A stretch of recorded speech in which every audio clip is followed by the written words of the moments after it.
18 months after the human exodus, Chairman Vexton stood before the most advanced communication array in the galaxy. The message he was about to send would be broadcast across all frequencies, beamed toward the outer rim where human colonies had been established. It was a message that no galactic leader had ever thought they would need to send. The recording studio was filled with representatives from every member species. They had spent weeks arguing about the exact wording, the tone, and the promises they were willing to make. Some wanted to sound authoritative, others preferred humble. In the end, they had settled on simple honesty. "To the human species," Chairman Vexton began, his voice carrying across space toward the distant human colonies, "the Galactic Council hereby acknowledges our error in judgment. We failed to recognize that your unique contributions were not disruptions to our order, but essential elements of our civilization's success." He paused, knowing that these words were being heard by 12 million humans who had been forced to abandon their homes and start over in the wilderness of space. "We formally request your return to galactic society. We offer full restoration of citizenship, expanded territorial rights, and representation on the Council itself. We have prepared compensation packages for the hardships caused by our decision." The message continued for another 10 minutes, outlining specific offers and guarantees. The humans would be given seats on the Council with voting power. They would receive preferential trade agreements, expanded colonies, and control over their own territories. The galaxy was offering everything it could think of to bring them back. When the recording was finished, Chairman Vexton felt a mixture of relief and anxiety. The message would take several days to reach the human colonies, and the response could take even longer. In the meantime, the galaxy continued to fall apart. The response came 3 days later from Admiral Susan Clark. Speaking from the human colony of New Terra, the entire Galactic Council gathered to hear what she had to say. They expected anger, demands, perhaps even rejection. What they got was something much more unsettling. "We appreciate the apology," Admiral Clark said in a calm, professional voice. "We'll consider your offer and get back to you." That was it. No emotion, no demands, no dramatic speeches. Just a simple acknowledgement that they would think about it. The aliens had prepared for arguments, negotiations, and complex diplomatic discussions. They had not prepared for polite indifference. "What does that mean?" demanded Ambassador Kelter. "Are they coming back or not?" "It means they're thinking about it," replied Chairman Vexton, though he sounded as confused as everyone else. "We have to wait for their decision." The waiting was agony. Every day brought new crises that only human expertise could solve. The Carillion plague had spread to 6 more worlds. The financial markets were in complete chaos. Pirate attacks were becoming bolder and more frequent. The communication network was failing system by system. Dr. Fluxandra received word that the plague had reached the core worlds. The virus had mutated again, and this time it was affecting multiple species. Her research team was working around the clock, but they were no closer to a solution than they had been months ago. "We need Dr. Rodriguez," she told her staff during their daily meeting. "We need someone who can think like the virus thinks, who can anticipate its moves and stay ahead of its evolution." "But she's human," replied Dr. Tex Moran. "Even if they come back, she might not want to help us." "We exiled her people, called them dangerous." Dr. Fluxandra had thought about that many times. The humans had every right to be angry, to refuse help, to let the galaxy suffer for its mistakes. The fact that they were even considering the Council's offer was more generous than the aliens deserved. Commander Velthan faced his own crisis when pirates attacked a civilian transport convoy in the heart of Council space. It was the boldest raid in galactic history, and his forces were completely unprepared for it.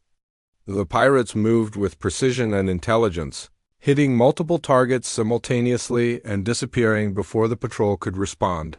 "They're using human tactics," reported his intelligence officer.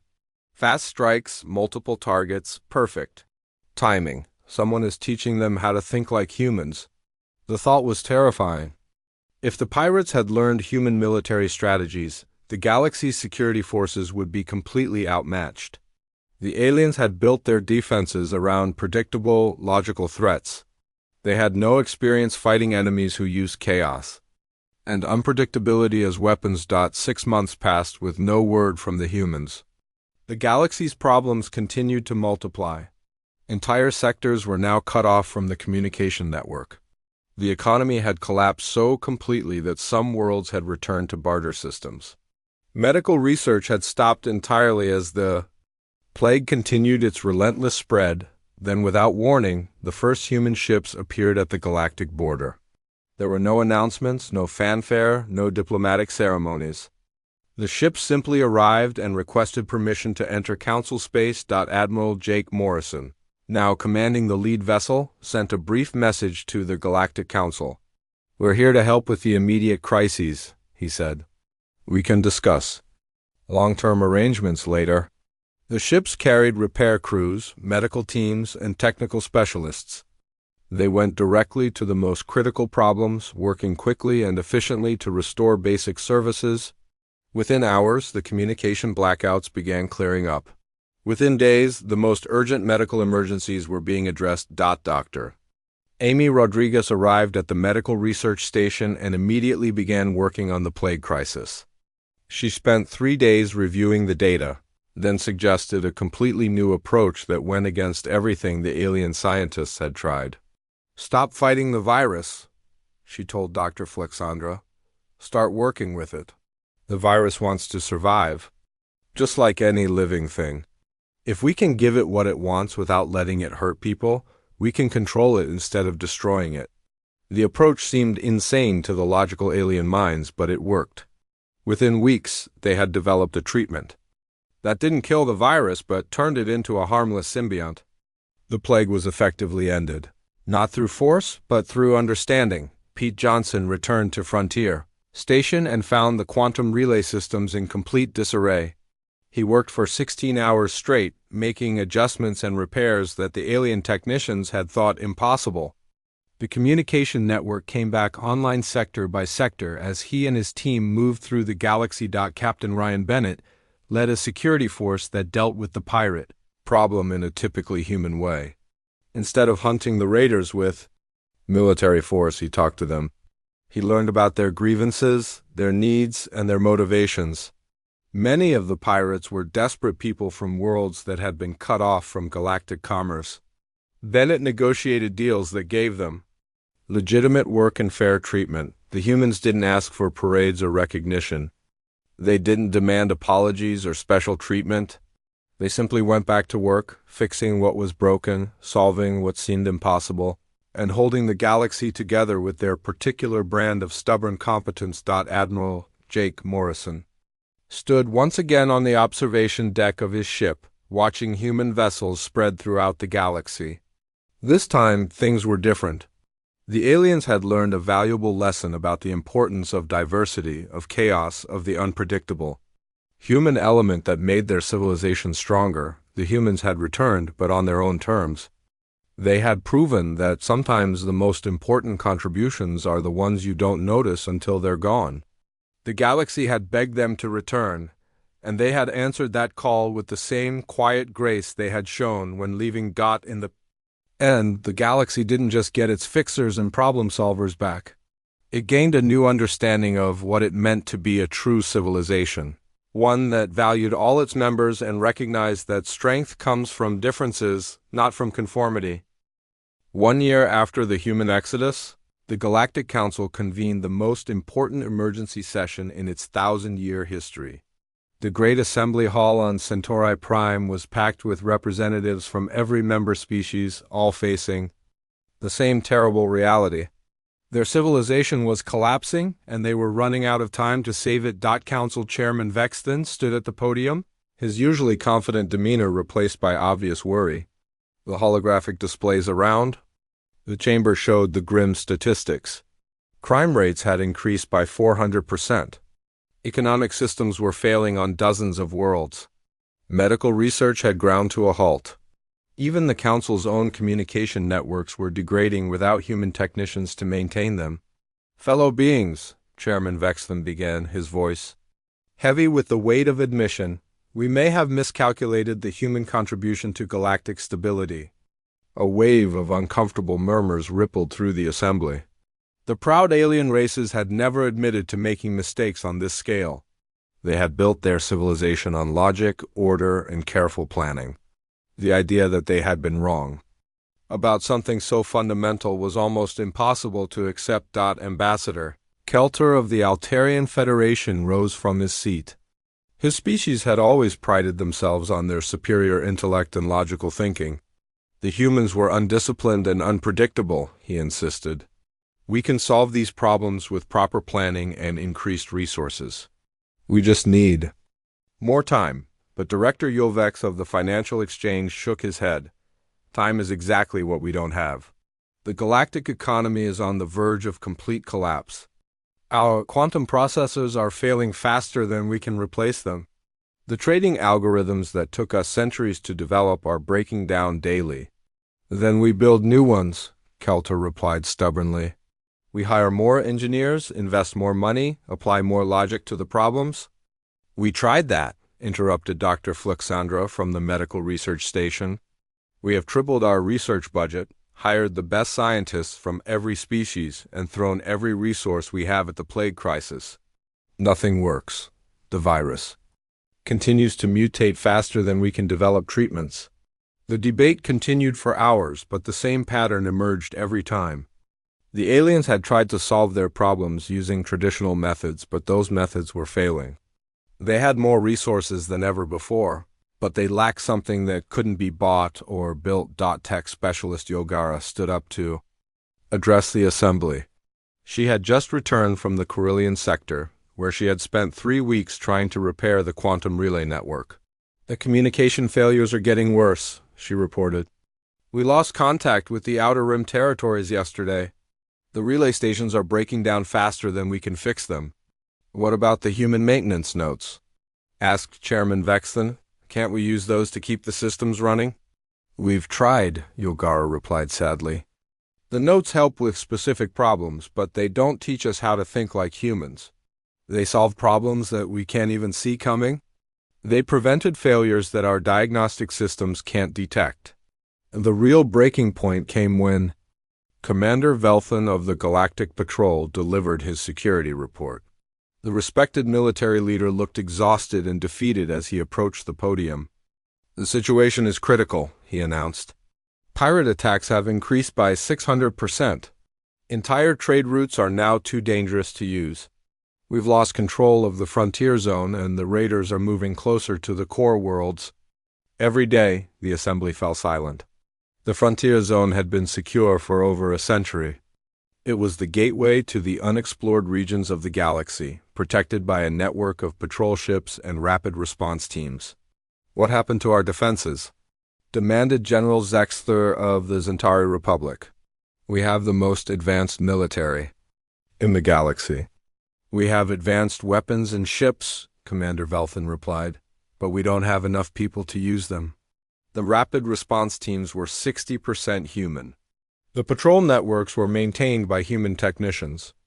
The intelligence networks were run by human analysts. He activated a holographic display showing the galaxy's security coverage. Large areas that had once been marked in green were now red, indicating danger zones where civilian ships traveled at their own risk. The humans didn't just fight, Commander Velthan continued. They gathered intelligence, predicted pirate movements, and prevented attacks before they happened. They understood criminal psychology in ways that we never did. Without them, we're always one step behind. The Zentari general looked confused, but the humans were supposed to be warriors. They were aggressive and violent. They were warriors when they needed to be, Commander Velthan agreed. But most of the time they were peacekeepers. They solved problems before they became conflicts. They kept the peace through understanding, not just force.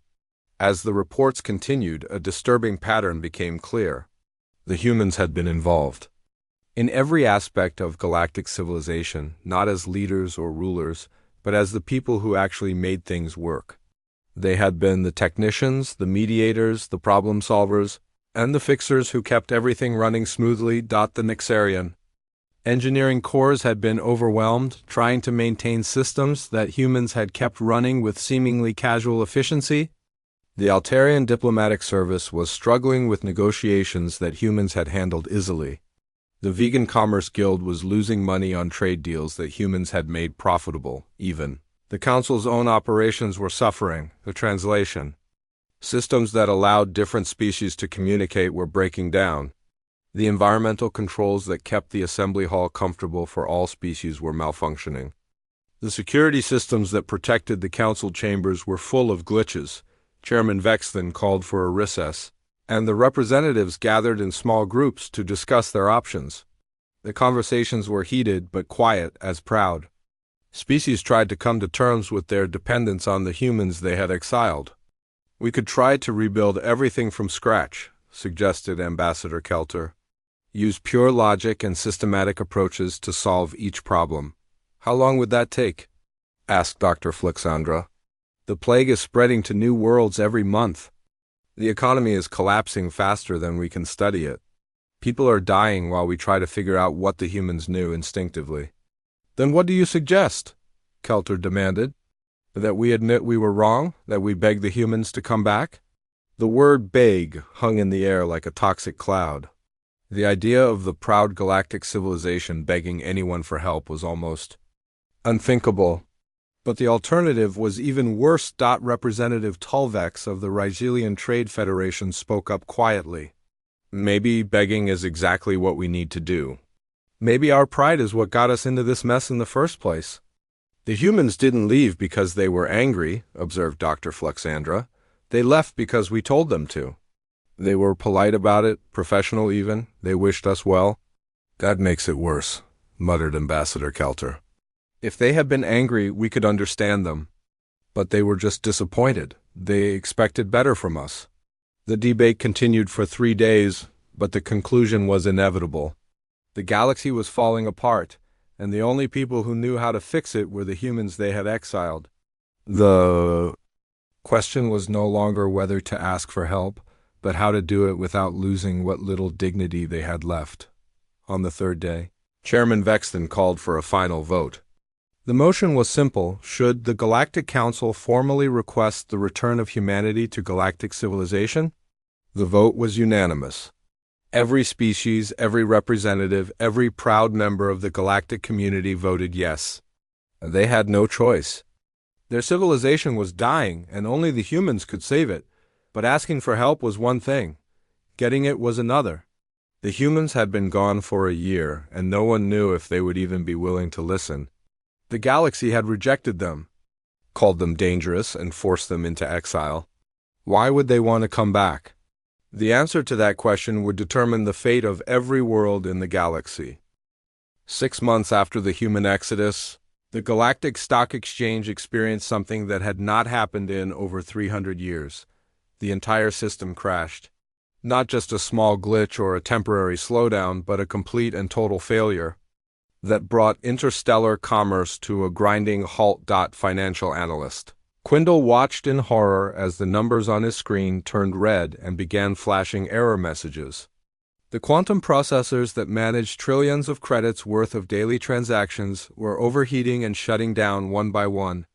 The backup systems kicked in automatically, but they too began failing within minutes. "What is happening?" demanded Director Yulvex from his office high above the trading floor. "These systems are supposed to be foolproof."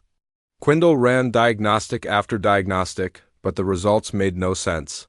The computers were trying to process calculations that should have been simple, but somehow the math had become impossibly complex. Trade agreements that used to take microseconds to verify were now taking hours. Currency conversions that should have been automatic were causing system crashes. "The processing algorithms are failing," Quindle reported. "The computers can't handle the complexity anymore." "That's impossible," Director Yulvex replied. "These are the most advanced systems in the galaxy. They were designed by the finest Altarian engineers." But Quindle had been digging deeper into the system's history. He had found records of constant optimization work done by a team of human mathematicians led by Dr. Kevin Walsh. For 15 years, The humans had been quietly adjusting the algorithms, smoothing out inefficiencies and solving problems that the Altarian designers had never even considered. The humans had worked in the background, making thousands of small improvements every month. They had studied market patterns, predicted currency fluctuations, and developed solutions for problems that hadn't happened yet. Their work had been so subtle that most people didn't even know they were there. Now the algorithms were running wild. Without constant human oversight, they were making mistakes, creating loops, and generating errors that multiplied through the system like a virus. The quantum processors were burning out from the strain, and the entire galactic economy was grinding to a halt. "We need to contact the humans," Quindle said quietly. "They're the only ones who understand these systems well enough to fix them." Director Yulvex's face turned purple with rage. "Absolutely not. We will solve this ourselves. We are Altarians. We do not need help from inferior species." But as the days passed and the problems got worse, even Director Yulvex began to reconsider. The Galactic Stock Exchange was the heart of interstellar commerce. If it failed completely, the entire galaxy would face economic collapse. On the diplomatic station orbiting Rigel, Ambassador Kelter faced his own crisis. The Vegan Commerce Guild was threatening to withdraw from all trade agreements with the Zentari Republic. The dispute had started over a simple shipping contract, but it had grown into a full-scale diplomatic incident that threatened to destroy centuries of cooperation. Kelter had been mediating disputes for over 200 years, but he had never seen anything like this. Both sides were being completely unreasonable, refusing to compromise, and making demands that they knew the other side could never accept. "The humans always handled these situations," complained Guild Representative Zexler. "They understood. Both sides, they found solutions that worked for everyone. Why can't you do the same?" Kelter studied the records of successful negotiations from the past 50 years. In every case where a major dispute had been resolved peacefully, humans had been involved as mediators. They had a talent for seeing problems from multiple perspectives. For finding common ground where none seemed to exist, the humans had emotional intelligence that the other species lacked. They could read body language, understand hidden meanings, and sense when someone was ready to compromise. They had been the invisible force that kept interstellar diplomacy functioning smoothly. The humans were good at this because they were unpredictable, Kelter realized. They thought in ways that we don't understand. They could see solutions that our logic couldn't find. But the humans were gone, and the galaxy was learning to live without their unique perspective. Trade wars were breaking out between species that had been allies for centuries. Old grudges were being rekindled, and new conflicts were emerging over the smallest disagreements. Dr. Fluxandra made an even more disturbing discovery at the medical research station. The Zelenium plague had mutated again, and this time their treatments were completely useless. The virus was adapting faster than ever before, developing resistance to every medicine they tried. She had been studying Dr. Amy Rodriguez's research methods for months, trying to understand how the human doctor had achieved such remarkable results. The human's approach had been completely different from standard scientific protocols. Instead of following logical steps, she had made intuitive leaps, tried random combinations, and followed hunches that seemed to make no sense. "The virus is learning from our treatments," Dr. Fluxandra told her research team. "It's adapting to our logical approach. We need to be more unpredictable, more chaotic in our methods." But chaos was not something that came naturally to the alien scientists. They had been trained to follow systematic procedures, to test hypotheses, methodically to build on previous research in careful steps. The idea of making random leaps or following illogical hunches was completely foreign to them. "How do we think like humans?" asked Dr. Tex Moran, one of the younger researchers. "How do we become unpredictable?" Dr. Fluxandra had no answer. She had studied human psychology for years, but understanding it intellectually was different from actually thinking like a human. The plague continued to spread, and their treatments continued to fail. On the mining world of Kepler 7, the extraction systems were breaking down at an alarming rate. The automated miners that had worked perfectly for decades were now failing. Every few days, each breakdown cost millions of credits in lost production and delayed shipments. Chief Engineer Vassandra stood in the main control room, surrounded by flashing warning lights and error messages. The diagnostic computers insisted that everything was functioning normally, but the evidence was right in front of her eyes. The miners were breaking down, the processing plants were jamming, and the transport systems were running at half capacity. She found maintenance logs buried deep in the system archives. The logs were written in human languages and signed by technicians with names like Bob, Lisa, and Carlos. The humans had been making repairs and adjustments that weren't part of the official maintenance schedule. Bearing on shaft 3 gets loose. Every 6 weeks, read one note.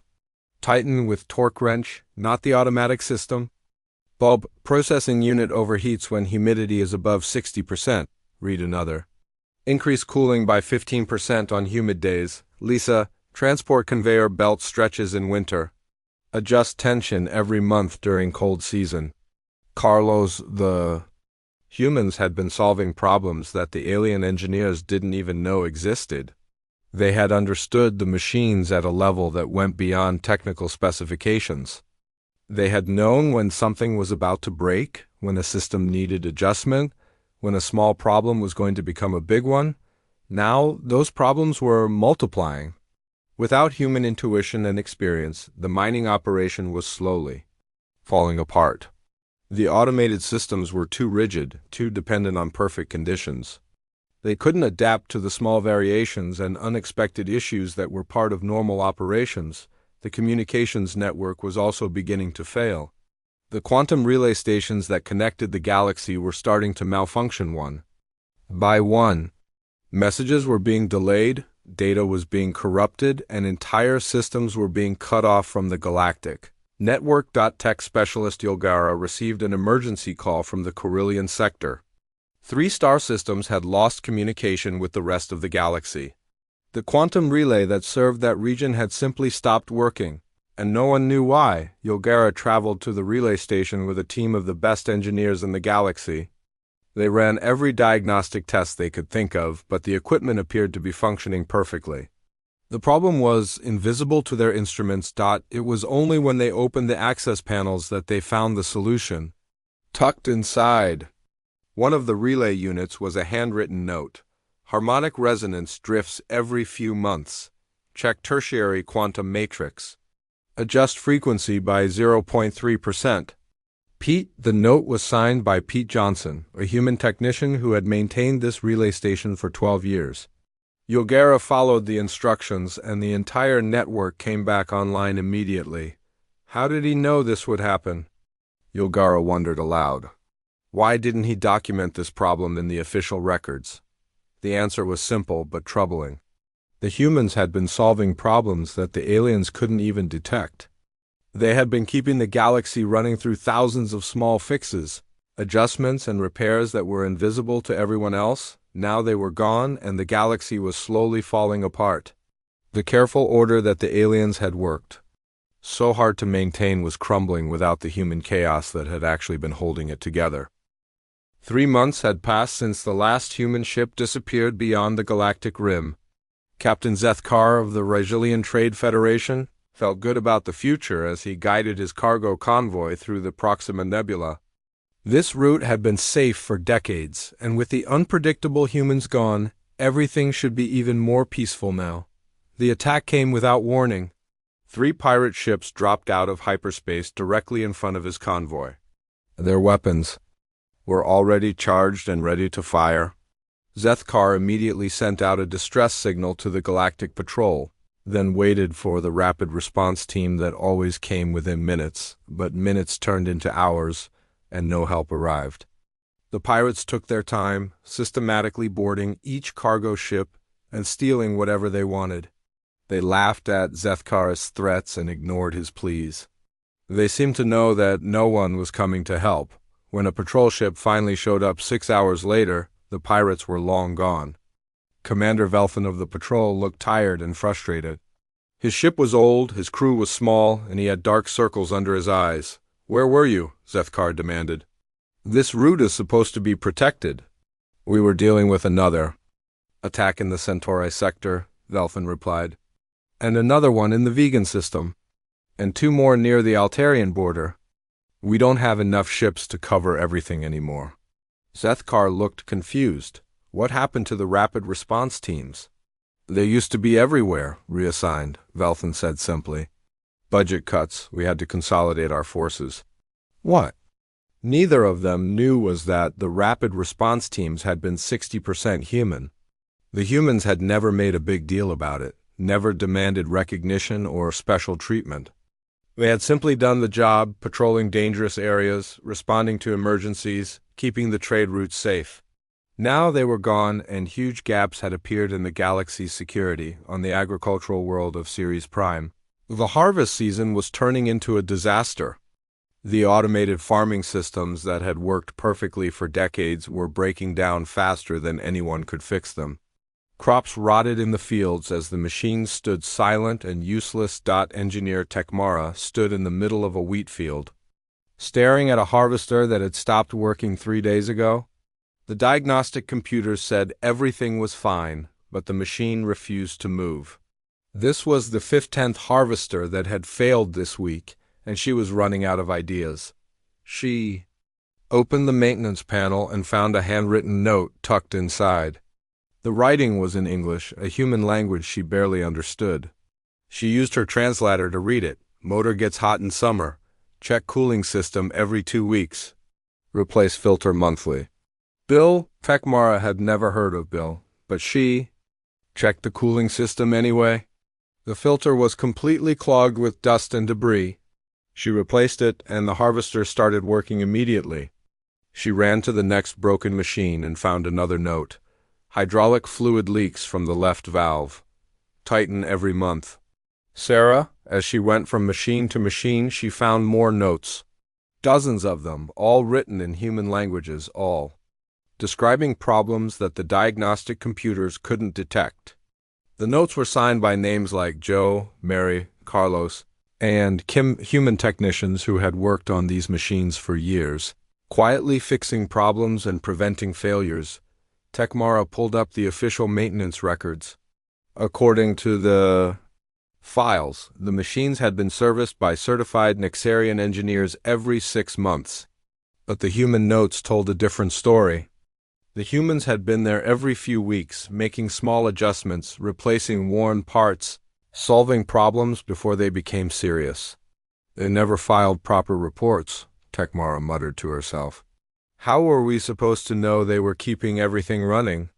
In the gleaming towers of the Altarian Financial Center, chaos was spreading through the galactic economy. The quantum computers that managed interstellar trade were overheating and shutting down several times a day. Each shutdown caused delays, errors, and lost transactions worth billions of credits. Financial analyst Quindle worked frantically at his console, trying to figure out what was wrong.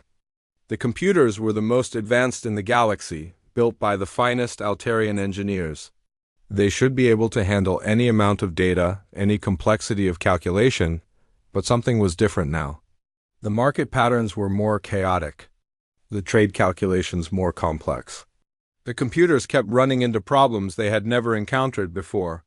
Processing times were getting longer, error rates were increasing, and the whole system was showing signs of serious stress. Quindle dug deeper into the system logs and found something strange. For the past 15 years, the computers had been running custom optimization algorithms that weren't part of the original design. The algorithms were incredibly sophisticated, constantly adjusting and adapting to changing market conditions. The algorithms had been written by Dr. Kevin Walsh and his team of human mathematicians. They had worked quietly in the background, solving problems that the Altarians didn't even know existed. The humans had never asked for credit or recognition. They had just done the work, making small improvements every day, keeping the galactic economy running smoothly. Now the algorithms were failing. Without constant human oversight and adjustment, they couldn't adapt to new conditions. The computers were slowly drowning in their own complexity, unable to process the vast amounts of data that flowed through the galactic trade networks, on the diplomatic station orbiting Rigel, Ambassador Kelter was discovering his own problems. Trade negotiations that used to take days were now dragging on for weeks. Simple disputes were turning into major conflicts. The careful balance of interstellar commerce was falling apart. The Vegan Commerce Guild was arguing with the Zentari Republic over shipping rights. The Altarians were threatening to cut off trade with the Nexarians over a minor contract dispute. The Carillion Confederation was demanding compensation for delays in medical supplies. Every meeting ended in anger and frustration. Kelter reviewed the records of successful negotiations from the past 50 years. He was looking for patterns, trying to understand what had changed. What he found surprised him. In 80% of successful negotiations, humans had been present as mediators, translators, or advisors. The humans had a gift for understanding different perspectives. They could see problems from multiple angles, find common ground between opposing sides, and suggest solutions that satisfied everyone. They had been the invisible glue that held interstellar commerce together. Dr. Flexandra made the most disturbing discovery of all. The medical research station orbiting Antares had been working on treatments for the Zelonian plague for 2 years. They had developed several promising medicines, but now the treatments were failing. The plague virus was adapting faster than their computers could create new cures. She found Dr. Amy Rodriguez's research files buried deep in the station's databases. The human doctor had been working on the plague problem for months before the Exodus. Her approach was completely different from the standard protocols. Instead of relying purely on computer models, she had made intuitive leaps, followed hunches, and tried combinations that seemed illogical. The virus learns, Dr. Rodriguez had written in her notes. It adapts to our treatments faster than we can develop new ones. We need to think like the virus thinks, anticipate its moves, stay one step ahead. The computers are too predictable. We need chaos to fight chaos. Dr. Fluxandra tried to follow the humans' methods, but it was impossible. Her training, her entire way of thinking, was based on logic and systematic analysis. She couldn't make the random leaps that had made Dr. Rodriguez so successful. Across the galaxy, the same pattern was repeating. Systems were failing, problems were mounting, and the careful order that the aliens had worked so hard to maintain was slowly crumbling. The humans had been gone for only 3 months, but their absence was already being felt in ways that no one had anticipated. The aliens had thought they were removing a source of chaos and unpredictability. Instead, they had removed the very thing that had kept their civilization functioning. The humans had been the problem solvers, the mediators, the fixers who worked quietly in the background to keep everything running smoothly. Now they were gone, and the galaxy was beginning to understand what it had lost. Jake Morrison stood at the large window of his ship and watched the stars. Behind him, his crew worked quietly at their stations. The ship hummed with the sound of engines and computers, but nobody spoke much today. Everyone knew what was happening. The humans were leaving, and they were never coming back. 3 days ago, the Galactic Council had made their decision. The vote was unanimous. Every single alien race agreed. Humanity had to go. They were too dangerous, too unpredictable, too willing to break rules when they thought it was the right thing to do. The Council gave them 72 hours to pack up and leave all. Council Space. Jake remembered the meeting where everything went wrong.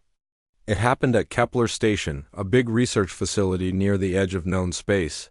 A terrible plague had broken out among the Carillion workers there.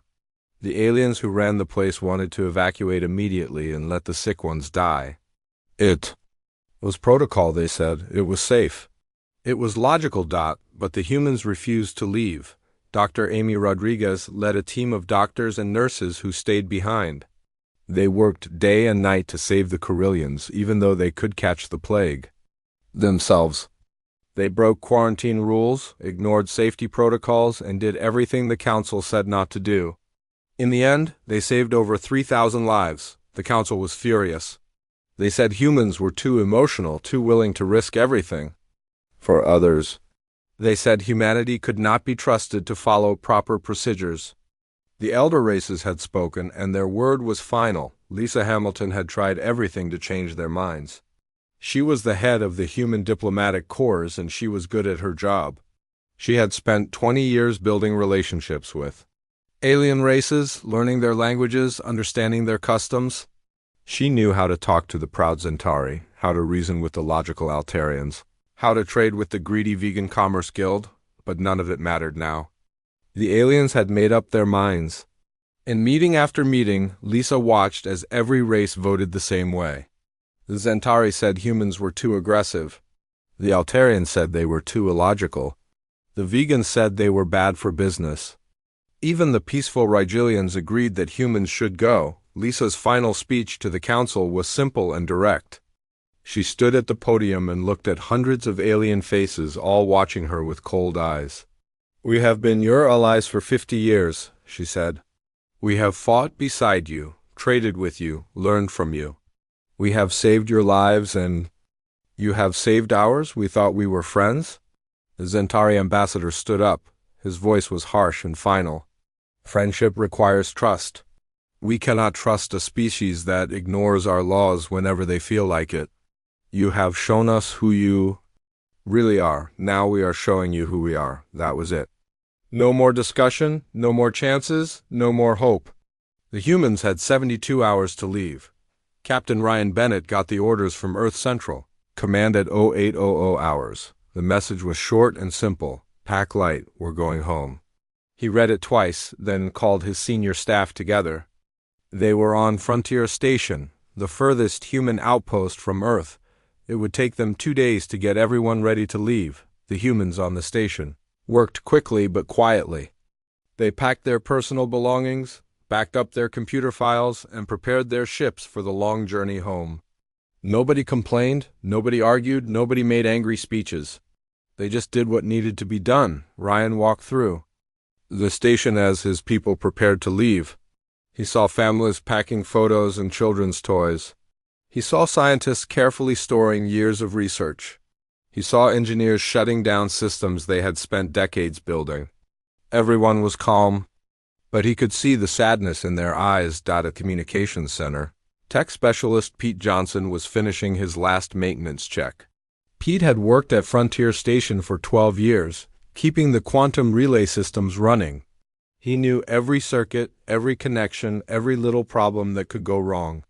The harmonic resonance on the tertiary matrix drifts every few months, Pete explained to his replacement, a young Nexarian engineer. "You have to adjust it manually. The computers can't catch it in time." The Nexarian nodded politely but didn't write anything down. "Our systems are fully automated," he said. "We don't need manual adjustments." Pete shrugged and kept working. He left detailed notes about every system, every repair, every little trick he had learned over the years. He tucked the notes inside maintenance panels where someone might find them if things went wrong. He hoped they would never be needed. Across the galaxy, the same scene played out on dozens of worlds and hundreds of stations. Humans packed their belongings, said goodbye to alien friends, and prepared to leave. Some aliens were sad to see them go, but most were relieved. Finally, they thought, "We can have order again." Dr. Kevin Walsh was one of the last humans to leave the Altarian Financial Center. He had spent 15 years there, working with the quantum computers that managed interstellar trade. The math was incredibly complex, involving thousands of variables and millions of calculations every second. Kevin had found ways to make the systems run faster and more efficiently, but he had never bothered to document his methods properly.